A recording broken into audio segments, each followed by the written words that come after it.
penyesalan dan kebanggaan, suka dan duka, semua ku serahkan. Yang telah lalu, yang kan datang, hasrat dan harapan yang terbayang, masa depan dan rencanaku, semua ku serahkan dalam tanganmu. Ku persembahkan hidupku kepadamu Tuhan, untuk kemuliaan-Mu. Ku berikan hidup ini sebagai persembahan yang berkenan padamu.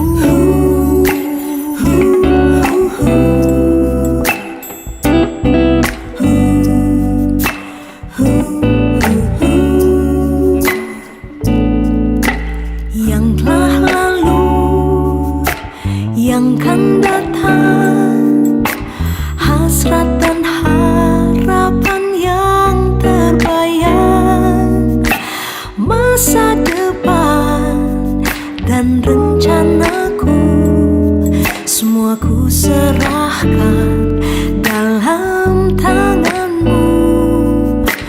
Ku persembahkan hidupku kepadamu Tuhan, untuk kemuliaan-Mu.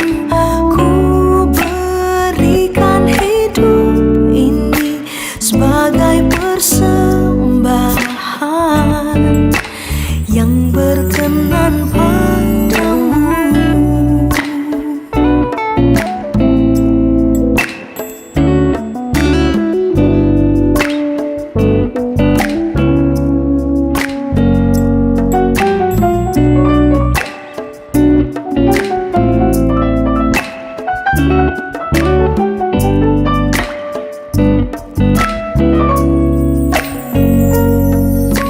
Ku persembahkan hidupku kepadamu Tuhan.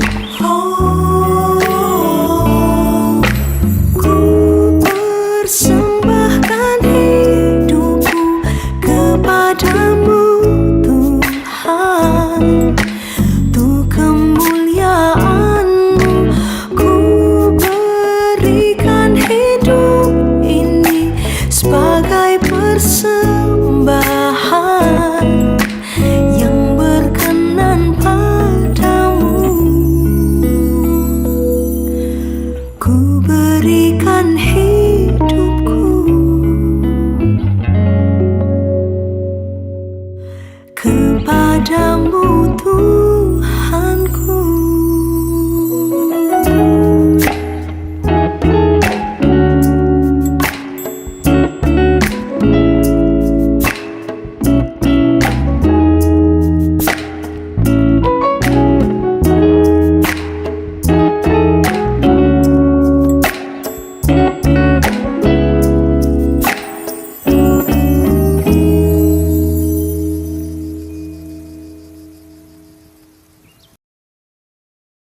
Shalom saudara-saudari seiman, kembali kita bertemu di dalam ibadah online kita minggu ini. Dan saya percaya ada suatu tuntunan Tuhan buat kita semua, karena hari-hari ini bukan menjadi suatu hari-hari yang mudah bagi kita. Yuk kita mulai aja dengan doa. Bapa di surga, terima kasih, kami tahu Tuhan Engkau pegang kendali atas segala sesuatu, keadaan sekitar kami, dan juga dalam hidup kami. Hari ini kami tahu bahwa Tuhan pasti berbicara buat kami, karena hari-hari ini kami membutuhkan suara dan tuntunan Tuhan, dan kami siap Tuhan. Roh Kudus menyampaikan apa yang Tuhan mau sampaikan pada kami, menyingkapkan apa yang Yesus telah lakukan dan sediakan buat kami, dan biar juga roh kami Tuhan menangkap apa yang Tuhan inginkan, sehingga jiwa kami ditenangkan dan kuasa Tuhan terjadi dalam hidup kami. Kami siap di dalam nama Tuhan Yesus. Mari kita yang siap katakan amin. Saudara-saudari, kita lanjut aja, kita mulai aja. bahwa hari-hari ini bukan jadi hari-hari yang mudah buat Anda dan juga buat saya.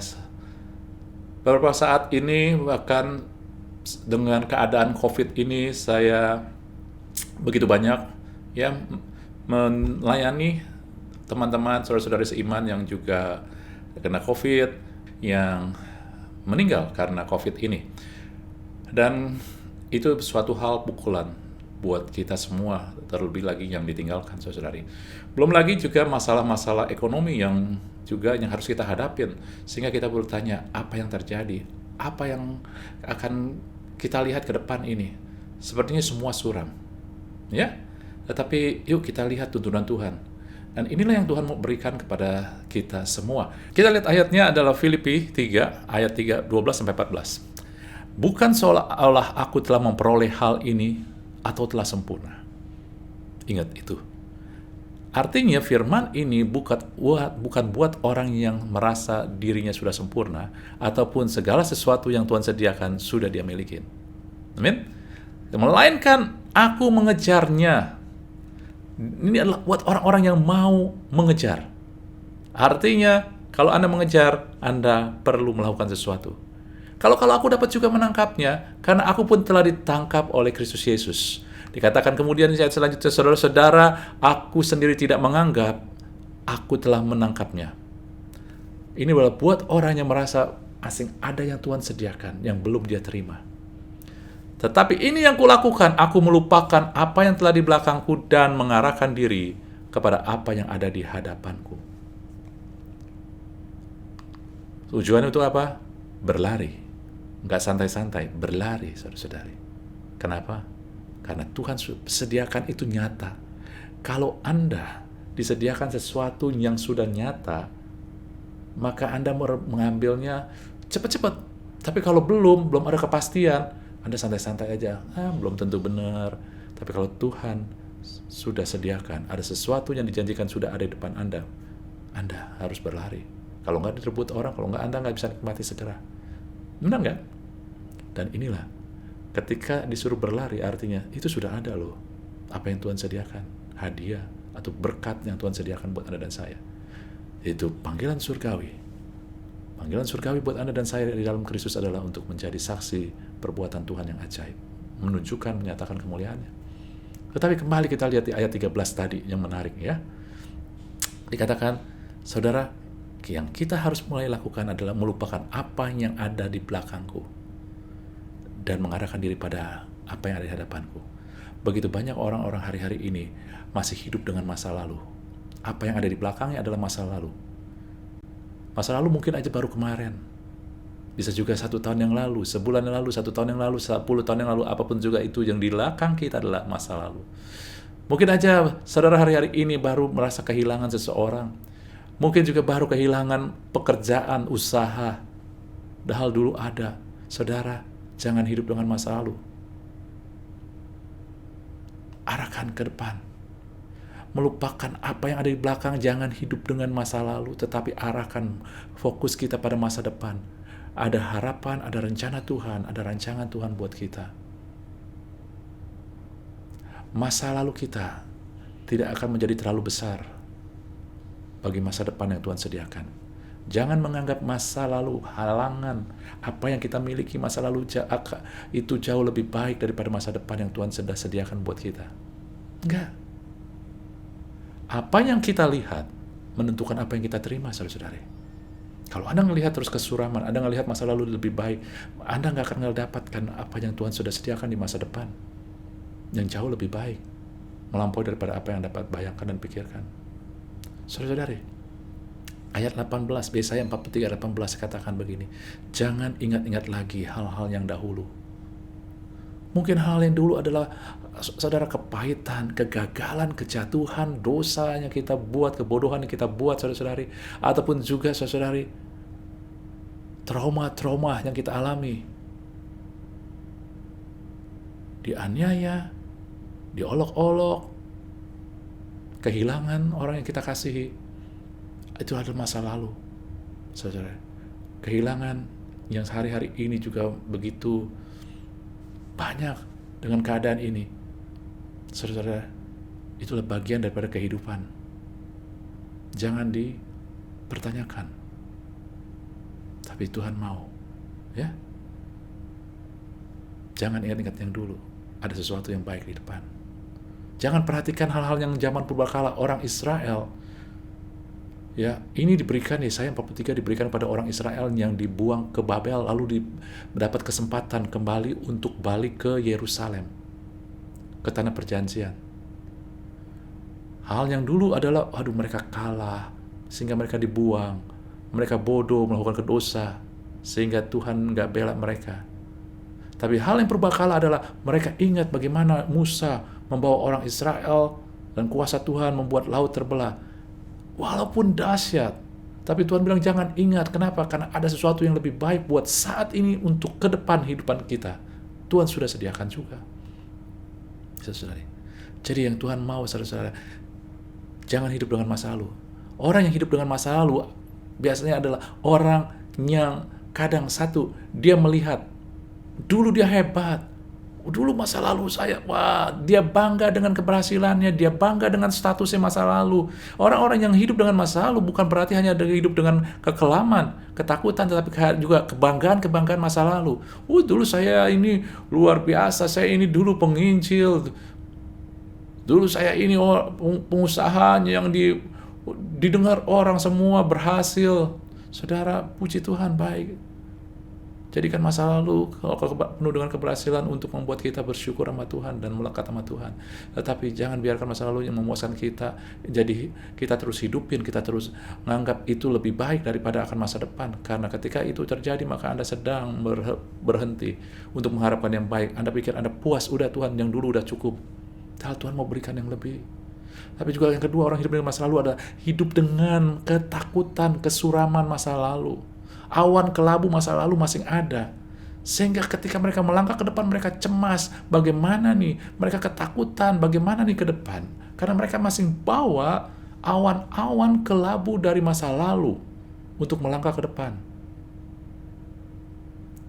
Bagaimana nih? Dulu saya pernah gagal. Saya dulu pernah dikecewakan. Bagaimana nih? Dulu saya sih ada partner. Dulu saya ada orang yang bersama saya, sekarang saya nggak punya siapa-siapa. Saudara-saudari, masa lalu Anda tidak menentukan apa yang Tuhan sediakan di depan. Amin. Ada orang lagi yang menganggap hidup dengan masa lalu, dia menganggap, saya udah tua, saya nggak bisa lakukan apa-apa lagi. Kalau dulu iya, saya masih sehat. Dulu iya, saya masih muda. Saudara, jangan biarkan usia ataupun keterbatasan kita menentukan apa yang Tuhan bisa lakukan di masa depan. Katakan kalau Anda hidup dengan masa lalu, menganggap dulu Anda bisa, sekarang enggak, Anda sedang merasa tidak bisa apa-apa lagi. Anda sedang mengatakan kuasa Tuhan tidak lebih besar zaman dulu, waktu Anda masih hebat dengan sekarang. Bukankah firman Tuhan katakan justru dalam kelemahan kita, kuasa Tuhan jadi sempurna? Saudara, amin. Anda ngelihat Alkitab penuh dengan hal-hal yang Tuhan lakukan dengan orang-orang yang dianggap sudah lewat. Anda tahu kitab Wahyu ditulis oleh Yohanes ketika dia umur 90 tahun. Lalu juga Anda tahu dalam kehidupan nyata ada seorang seniman yang terkenal, Michelangelo. Dia mendesain itu katedral di Rome, saudara-saudari, yang terkenal sampai sekarang kalau Anda lihat di umur 80 tahun. Orang-orang ini tidak melihat masa lalu, bahwa usia dulu kalau saya masih muda masih bisa, kalau sekarang enggak, menghentikan apa yang Tuhan bisa lakukan dalam kehidupan mereka. Amin. Sebab itu saudara-saudara, mari yuk kita mulai melangkah. Jangan hidup dengan masa lalu, karena masa lalu memang membentuk siapa kita saat ini. Tetapi bukan menentukan apa masa depan kita. Harapan masa depanlah yang membentuk dan memperluas diri kita. Kehidupan kita harus terus diperluas. Tuhan selalu adalah menambah-nambahkan, memperluas kita. Tapi masalahnya Anda mau enggak? Apa yang Anda lihat menentukan apa yang Tuhan bisa lakukan. Apa yang Tuhan bisa lakukan tidak terbatas. Yang hanya membatasi adalah apa yang Anda lihat. Karena Tuhan gak bisa lakukan tanpa kerjasama ataupun kehendak Anda dan saya. Hari-hari ini apapun ketakutan, kekhawatiran, apapun yang diperlihatkan dunia, yuk kita ngelihat bukan dunia, bukan masa lalu, tapi apa yang Tuhan bisa lakukan. Masa lalu memang bentuk kita, tapi tidak menentukan masa depan kita. Masa lalu tidak akan mengubahkan hidup kita, tetapi yang mengubahkan hidup kita adalah saat ini harapan kita akan masa depan. Dan Tuhan menyediakan masa depan yang penuh harapan, saudari. Amin. Jangan biarkan masa lalu membuat kita jadi terdiam, sehingga tercuri apa yang Tuhan sudah sediakan. Yuk, jangan biarkan kekacauan masa lalu. Mungkin Anda dan saya pernah melakukan kekacauan di masa lalu, kebodohan di masa lalu. Tapi jangan biarkan itu menentukan masa depan Anda. Anda tahu, ya, Ruth, masa lalunya adalah bangsa orang Moab. Tetapi dia tidak membiarkan masa lalunya untuk menyetopkan dia, menghentikan dia apa yang Tuhan bisa lakukan dalam hidup dia. Akhirnya dia luar biasa saja menikah dengan Boas, menjadi nenek moyang daripada Daud, keturunan daripada Yesus. Ataupun juga demikian dengan Rahab pada zaman Yosua, yang mempunyai masa lalu adalah seorang pelacur, tetapi dia tidak membiarkan masa lalunya menyetopkan kuasa Tuhan untuk bekerja dalam hidupnya, sehingga dia meraih masa depan bersama di dalam Tuhan dan menjadi salah satu juga nenek moyang daripada keturunan Daud dan Yesus, saudari. Amin. Petrus pun demikian, mempunyai kegagalan masa lalu yang sangat memalukan, tetapi dia tidak membiarkan, karena Yesus telah datang menebus dia. Akhirnya dia bangkit. Amin, saudara-saudari. Jangan biarkan masa lalu, kekacauan masa lalu, kegagalan masa lalu Anda menentukan masa depan. Tidak. Karya Yesuslah yang menentukan masa depan kita.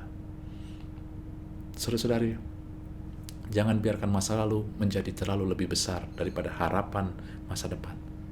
Jangan Anda pikir masa lalu itu udah paling baik, atau masa lalu itu buat sukar untuk sama dengan sekarang. Tidak, saudara. Justru sekarang di tengah kesulitan, di tengah awan kelabu yang dunia perlihatkan, Anda harus semakin melihat bahwa harapan tetap ada, bahkan lebih terang. Kenapa? Terang Tuhan telah terbit. Terang semakin bersinar di dalam kegelapan. Kalau Anda siang hari Anda nyalakan senter, terangnya nggak akan kelihatan. Tetapi tengah malam hari, ketika kegelapan melanda Anda nyalakan senter, terang itu senternya sama, tapi lebih nyata. Hari-hari ini juga dunia boleh mengatakan hal yang buruk, tetapi Anda katakan terang Tuhan telah terbit atas kehidupan kita. Masa depan yang penuh harapan nyata, semakin nyata. Akan semakin terjadi perbedaan antara orang benar dan orang tidak percaya, bukan orang benar. Amin. Saudara-saudari, dalam Yesaya 43, firman ini diberikan oleh Tuhan kepada bangsa Israel yang pulang dari pembuangan menuju Yerusalem, tanah perjanjian kembali. Anda tahu, orang yang 70 tahun hidup di dalam kekalahan, jajahan, orang-orang buangan, ketika disuruh balik, maka penuh dengan ketakutan masa lalu. Karena selama ini ingatan mereka adalah gagal. Selama ini ingatan mereka adalah mereka bangsa yang terjajah. Dan ketika mereka harus pulang, mereka harus melalui daerah-daerah yang sulit. Mereka bukan orang-orang berperang, mereka bukan orang-orang yang hebat. Tetapi Tuhan katakan, tetapi sekarang. Kata tetapi adalah penghubung yang membuat perbedaan. Dulu dan sekarang. Dulu kamu mungkin merasa kegagal. Dulu mungkin gak ada apa-apanya. Dulu mungkin kamu gak diperhatikan. Tetapi sekarang, kata Tuhan, Anda dan saya juga. Sekarang. Kehidupan Anda bukan kehidupan masa lalu. Sekarang. Sekarang, apapun kondisi Anda. Mungkin Anda baru saja ditinggalkan seseorang. Mungkin Anda juga baru saja gagal. Mungkin Anda baru saja juga kecewa. Tetapi sekarang akan terjadi sesuatu perbedaan. Ingat ini, sekarang akan mulai terjadi suatu perbedaan dalam hidup Anda dan saya.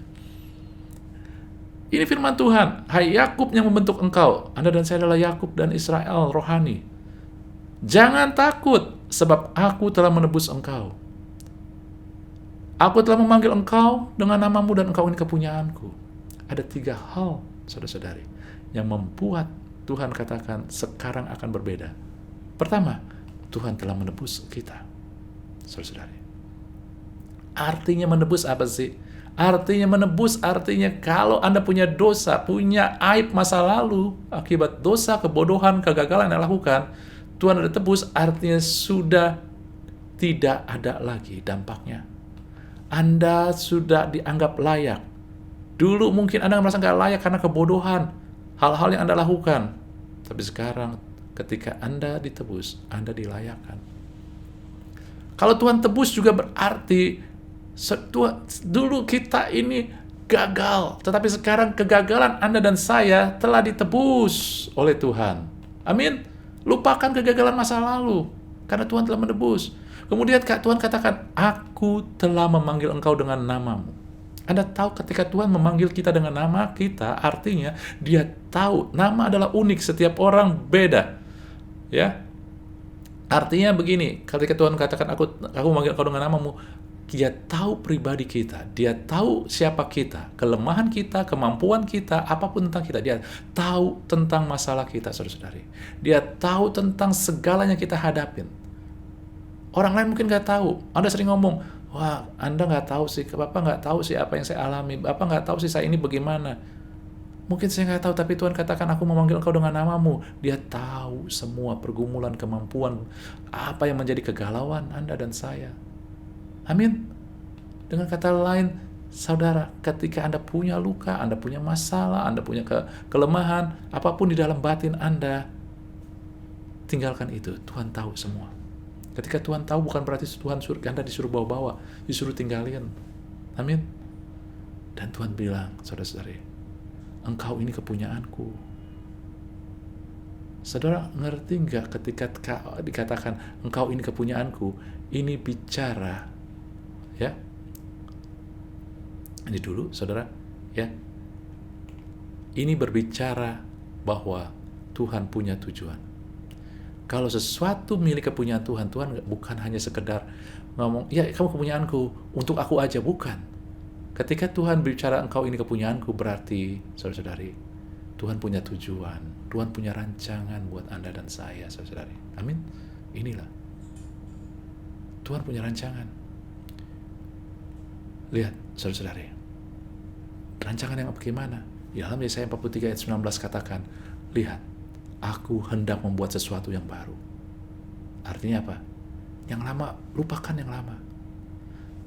Sekarang udah tumbuh. Artinya bukannya nanti akan datang. Sekarang udah ada benih. Tapi akan terus bertumbuh ketika kamu dan saya, Anda dan saya mulai melangkah dengan cara yang benar. Kita harus tahu itu. Makanya Tuhan ngomong dalam firman-Nya, tidakkah kamu mengetahuinya? Kamu memang belum tahu gitu kira-kira, saudara-saudari, ya, kayak pakai bahasanya sehari-hari. Sekarang sudah tumbuh sesuatu yang baru ini, tidakkah kamu mengetahuinya? Kamu belum tahu emang. Kalau kita belum tahu, bahaya. Tetapi sekarang Tuhan kasih tahu, Tuhan sedang membuat sesuatu yang baru dan sekarang sudah mulai tumbuh. Dan dikatakan, apa itu yang baru? Jalan di padang gurun. Saudara ngerti nggak? Kalau orang di padang gurun, kalau Anda mau dapat bayangkan, berjalan di padang gurun, semua mirip. Orang mudah sekali tersasar. Tapi Tuhan bilang, aku membuat jalan di padang gurun. Artinya, Anda nggak akan tersasar. Anda tahu jalannya. Nggak akan kebingungan. Tuhan mau apa ya? Kiri, kanan. Tuhan akan tuntun Anda sehingga ada jalan. Gak akan ada sesuatu yang membingungkan ataupun tidak ada jalan. Ada jalan. Kemudian sungai-sungai di padang belantara. Padang belantara, saudara, itu ada di gurun. Ini bicara tentang nggak ada yang hidup, tetapi ketika ada sungai, ada kehidupan. Ada sesuatu yang membuat kehausan Anda, dahaga Anda bisa terpenuhi, dan Tuhan mau sediakan itu. Ketika Anda ada di padang belantara ada sungai, ada kehidupan.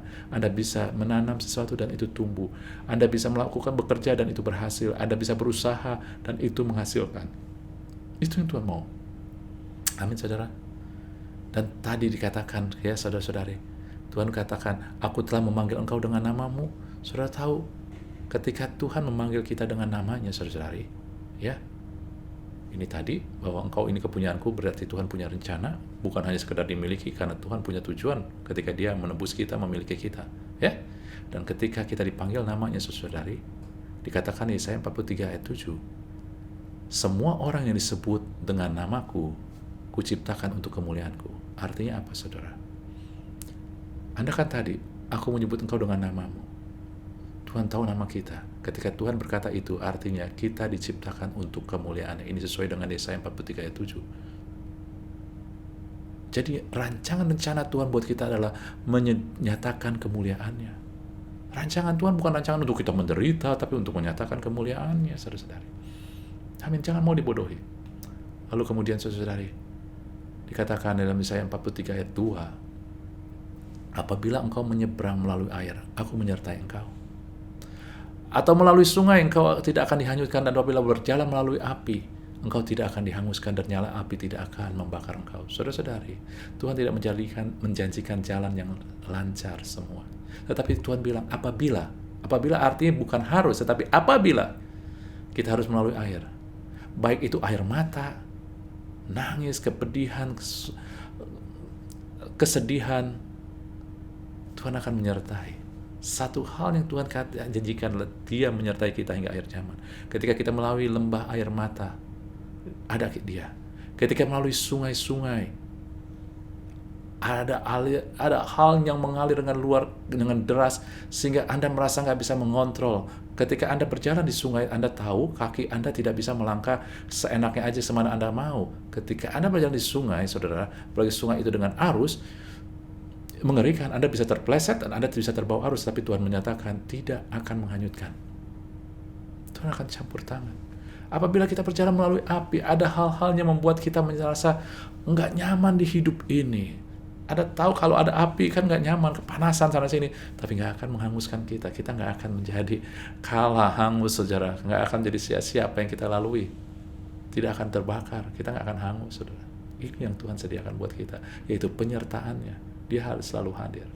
Saudara-saudari, inilah yang menjadi pesan Tuhan buat kita. Mari kita melangkah maju dengan kepastian meraih apa yang Tuhan sediakan di depan. Mungkin hari-hari ini kita melihat dulu ataupun kemarin, kita mengalami kedukaan, kepahitan, kegagalan, kegagalan. Tetapi ingat, masa lalu Anda tidak menentukan apa yang Tuhan sediakan di depan. Selama Anda mau mengerti dan melihat apa yang Dia katakan kepada kita dan apa yang Dia sediakan. Dan Dia sediakan adalah sesuatu yang baru, yang jauh lebih baik daripada masa lalu. Yang Dia sediakan adalah rencana untuk menyatakan kemuliaan. Untuk dikatakan dalam Petrus katakan, untuk memberitakan perbuatan-perbuatan Tuhan yang ajaib yang terjadi dalam hidup Anda dan saya. Dan juga, saudara, kenapa kita melangkah dengan maju kepastian mendapatkan masa depan yang Dia sediakan? Karena apapun yang kita lalui saat ini ke depan, Dia selalu hadir untuk memastikan kita ada dalam naungan dan lindungannya. Amin, saudara. Yuk, resapi ini, percaya ini, pegang ini, lihat ini. Maka kita pasti akan mengalami apa yang Tuhan sudah janjikan ke depan. Tanggalkan masa lalu. Raih apa yang di depan kita, oleh karena Tuhan sudah sediakan. Kita tutup dengan doa, saudari. Bapa di surga, terima kasih berkat firman dan tuntunan-Mu menjadi nyata.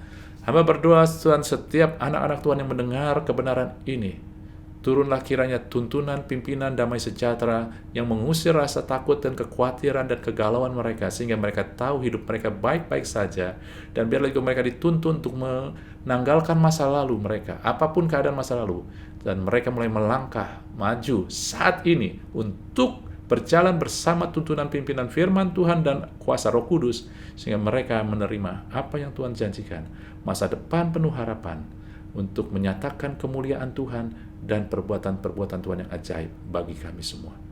Kiranya berkat dan juga masa depan ini turun bagi kami semua di dalam nama Tuhan Yesus.